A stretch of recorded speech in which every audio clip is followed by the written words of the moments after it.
ঘন্টার মধ্যে তোমাদেরকে যদি ভাগীরথীর গঙ্গায় না ফেলতে পারি, রাজনীতি থেকে সরে যাব। আমি অনুতপ্ত, দুঃখিত। আমি রাজ্যের মুখ্যমন্ত্রীর কথা রাখতে গিয়ে সেদিন এই হিন্দু ভাইদের মনে যে আঘাত পেয়েছিল, আমি তার জন্য আজকে প্রকাশ্য এই লক্ষ লক্ষ মানুষের সামনে করজোড়ে ক্ষমা চেয়ে নিচ্ছি।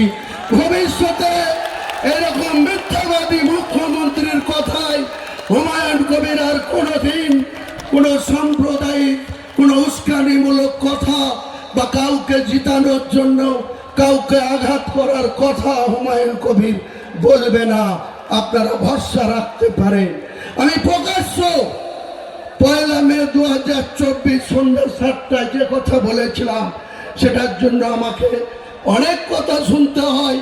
অনেক হিন্দু ভাইরা মনে করে যে আমি হয়তো সত্যি সত্যি হিন্দু ধর্মের বিরোধী বা সনাতনী মানুষ, যে আমাদেরকে একটা বৃহৎ অশুভ শক্তির বিরুদ্ধে রাজনৈতিকভাবে লড়াই করতে হবে। সেই লড়াই আমরা যদি একা লড়তে যাই, আবার কোন রাস্তা দিয়ে এই সমস্ত, আমরা কোনো কর্পোরেট সংস্থা বা রাজনৈতিক দলের অর্থে পরিচালিত নই।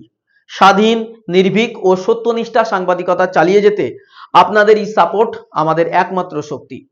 আপনার যদি মনে হয় জিআই সত্য তুলে ধরছে, মানুষের কথা বলছে, প্রশ্ন তুলছে, তাহলে আপনার সামর্থ্য অনুযায়ী আর্থিক সহযোগিতা করে আমাদের পাশে থাকুন। আমাদের রাজ্যের বিভিন্ন জেলা থেকে, প্রান্ত থেকে আজকে আমাদের ডাকে সাড়া দিয়ে যে সমস্ত রাজনৈতিক দলের, মুসলিম লীগ সহ, আজাদ সমাজ পার্টি সহ যিনারা এসছেন, মিম সহ, সকলকে আমার পক্ষ থেকে সালাম জানাই, আদাব জানাই, কুর্নিশ জানাই। এই কারণে যে আমাদেরকে একটা বৃহৎ অশুভ শক্তির বিরুদ্ধে রাজনৈতিকভাবে লড়াই করতে হবে।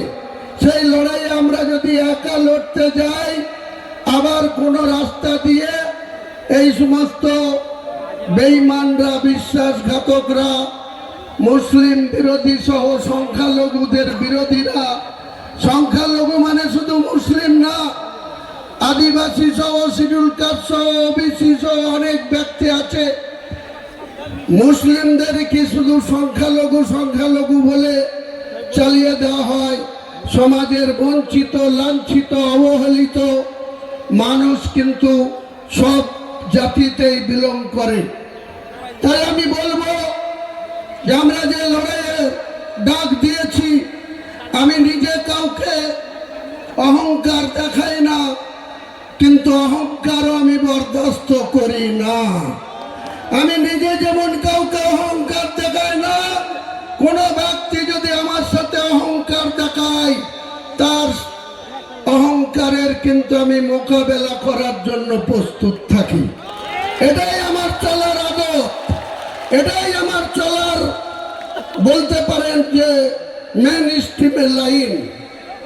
কেন আজকে আমাকে সাসপেনশন বিধায়ক 69 ভরতপুর বিধানসভায় যখন 2021 সালের পশ্চিমবঙ্গের তৃণমূল কংগ্রেসের বিধায়কদের 294 মধ্যে 3টে সিট দার্জিলিং এ ছেড়ে রেখে 291 প্রার্থী তালিকা করেছিল, তখন এই হুমায়ুন কবিরের হোম সিট রেজিনগর বাদ দিয়ে তাকে 69 ভরতপুরে পাঠানো হয়েছিল।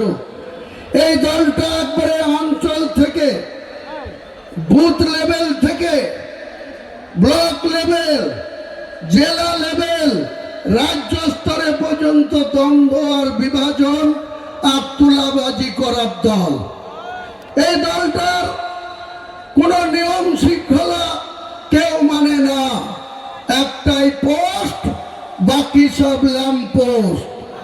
জন্মলগ্ন থেকে রাজ্যের সভাপতি মাননীয় সুব্রত বক্সি, তাকে শুধু শ্রীখণ্ডী করে রেখে দেওয়া হয়েছে। তার কোনো কথা মমতা বন্দ্যোপাধ্যায়ও শোনেন না, তার ভাইপো অভিষেকও শোনে না, তৃণমূলের তুলাবাজ মাতব্বররাও কেউ শোনে না। কিছু একজন নেতা করিমপুরে বিধানসভা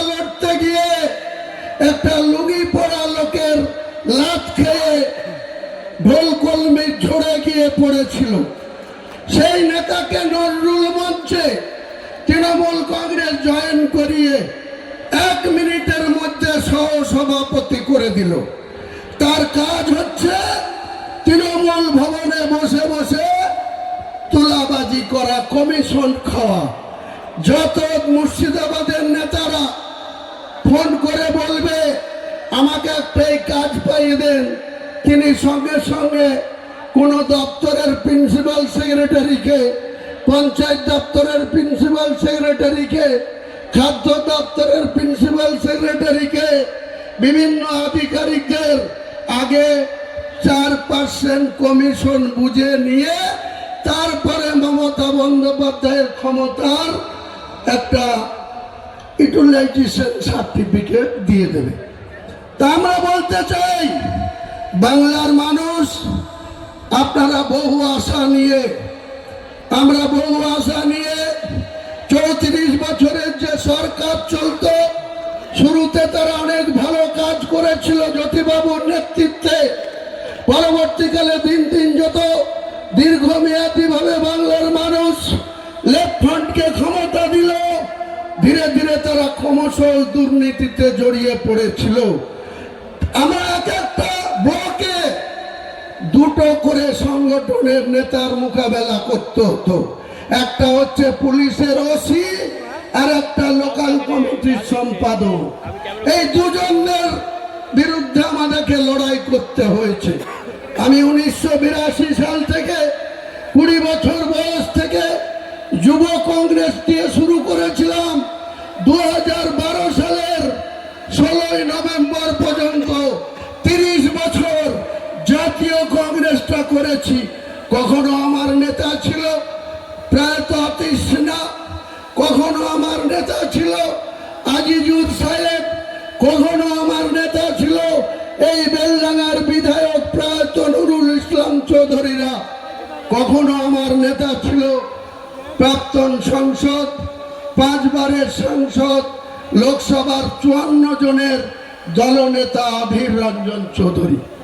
মুসলমানরা যখন 72% জঙ্গিপুর লোকসভায় মুসলমান ভোট, যখন প্রণব মুখার্জিকে ভোট দিয়ে নির্বাচিত সাংসদ করে, সেই মুর্শিদাবাদের মুসলমানরা তখন সাম্প্রদায়িক হয় না, তারা গদ্দার হয় না।